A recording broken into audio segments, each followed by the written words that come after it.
Et coucou, j'espère que tu vas bien. Alors, on se retrouve pour les messages signe par signe pour ce mercredi 8 octobre 2025. Ne prends que ce qui résonne en toi. Si ton signe solaire ne te parle pas, va regarder ton signe ascendant, voire lunaire. Voilà. Et en même temps, ça peut te donner, comment dire, plus de messages si tu les assembles les trois. Voilà, bon, on va commencer directement avec le bélier. Alors, bélier, de quoi on va te parler, bélier?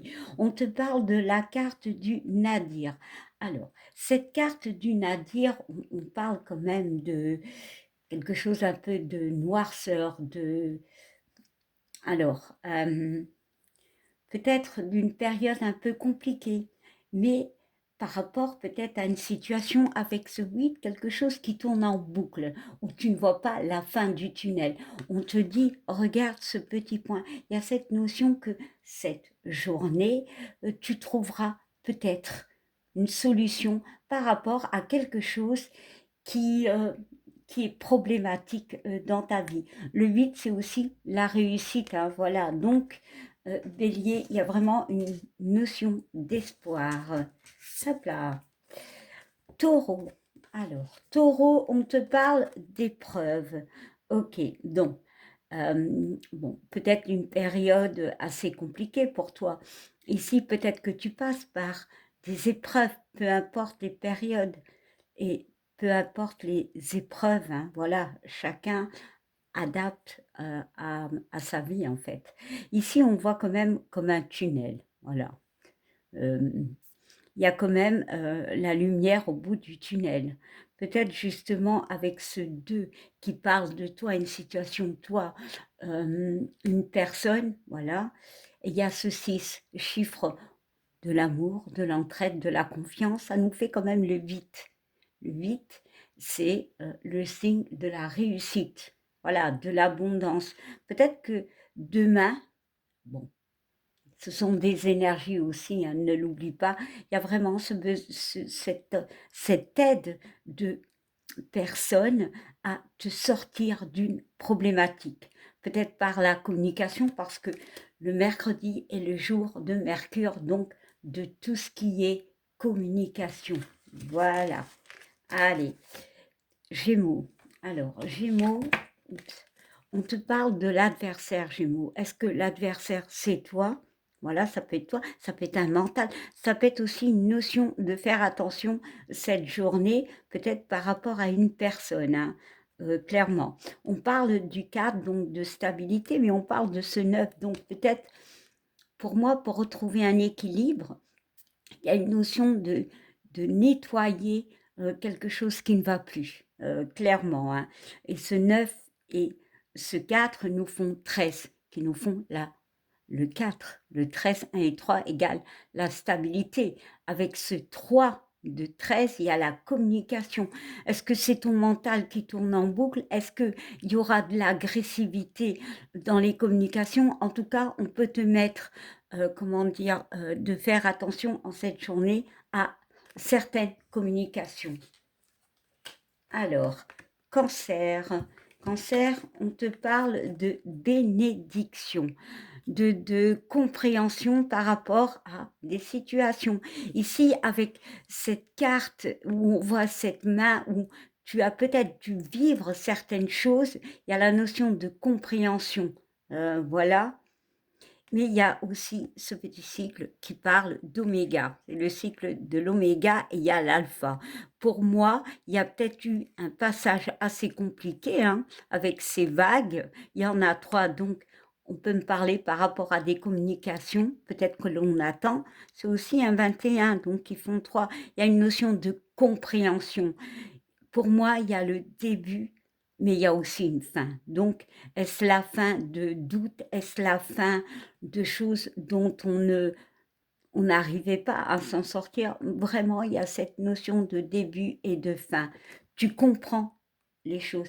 Il y a cette notion de conscientiser certaines choses qui se sont produites dans ta vie. Allez, Lion. Alors, Lion, on te parle de clés, on te parle de réussite, on te parle de solutions, on parle du cadre, de stabilité, on parle du toit, qui parle de communication, mais aussi de création. Et elles nous font 7. 7, c'est la chance, c'est les solutions, c'est les opportunités. Vraiment, une journée basée sur des solutions. Clairement, on peut nous parler de solutions, de, de résultats positifs pour toi. Alors, Vierge. Vierge, on te parle de science, de compréhension par rapport à des choses qui n'ont plus lieu d'être. On parle d'un 1 et d'un 8. Le 8, c'est les choses qui tournent en boucle, hein, voilà. C'est aussi la réussite, mais pour qu'elle soit là, il y a cette notion de compréhension par rapport à une situation. Parce que le 1 et le 8 nous font 9. Donc, il y a des choses à comprendre, des choses à enlever, faire un tri en fait par rapport à des compréhensions. Tu vas comprendre certaines choses. Alors, Balance.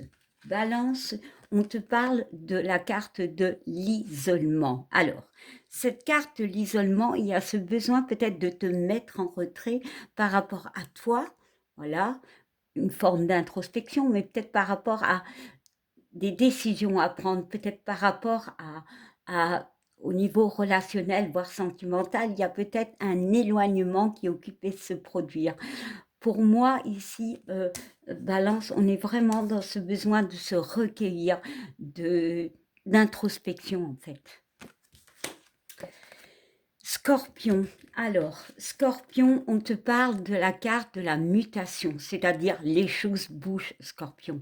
On parle du 1, de début, on parle du 6, c'est l'amour, la confiance, l'entraide. Voilà, il y a vraiment cette notion que les choses bougent. Ça nous fait 7, donc les opportunités. Ça bouge pour toi, Scorpion, même si c'est un petit peu à la fois, mais les choses bougent. Sagittaire. Alors, Sagittaire, on te parle de la carte de la porte. Ici, on peut me parler de quelque chose de nouveau. C'est de passer une porte. C'est peut-être aussi de passer un cap. C'est peut-être de passer à autre chose. De fermer une porte et d'ouvrir une autre. Peut-être la fin de quelque chose qui n'a plus lieu d'être. On est quand même dans cette atmosphère, on est dans une pleine lune où il y a vraiment cette notion en bélier de se positionner par rapport à des choses, à des personnes, à un travail. Voilà, il y a vraiment cette notion de se positionner. Peut-être qu'il est temps pour toi de passer une porte, de passer un cap. Voilà, il y a une notion d'opportunité. Saisis cette opportunité. Voilà,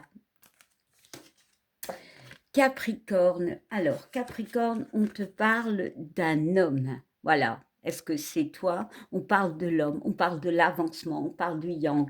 Est-ce qu'un homme sera très important en cette journée? Possiblement, mais pas que. Ici, on parle du 1 et du 4. Peut-être retrouver un équilibre avec un homme, hein, parce que les deux nous font le 5. Donc, on parle de conflit, mais on parle aussi de libération. Ouais, peut-être justement, c'est une journée qui sera basée peut-être sur ce besoin de rééquilibrage, pardon, par rapport à un homme ou par rapport à des envies. Voilà, se rééquilibrer pour avancer, peut-être faire un tri.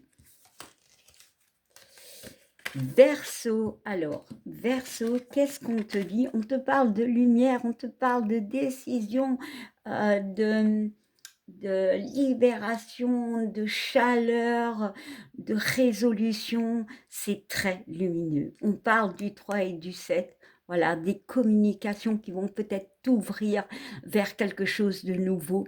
Pour certains, ça nous fait le 10, donc c'est les débuts. Il y a vraiment quelque chose de chaleureux, quelque chose de positif pour toi, Verseau. Et enfin, Poisson. Poisson, on te parle du frère. Alors, la carte du frère peut me parler d'une situation, voire d'une personne en face de toi. Bon, peut-être un lien fraternel, voilà. Ça peut être toi, hein. Il y a une dualité en toi, mais ça peut être par rapport à toi et une personne. Ici, je vais y mettre une carte. Ouais, il y a quelque chose à régler par rapport à une situation. où on a peut-être, pour certains, fermé les yeux. Peut-être qu'on vous dit avec cette carte du temps que ça a duré plus longtemps, que les choses doivent être rétablies. Voilà, eh bien, je vous souhaite une belle journée et je vous dis à demain. Bye!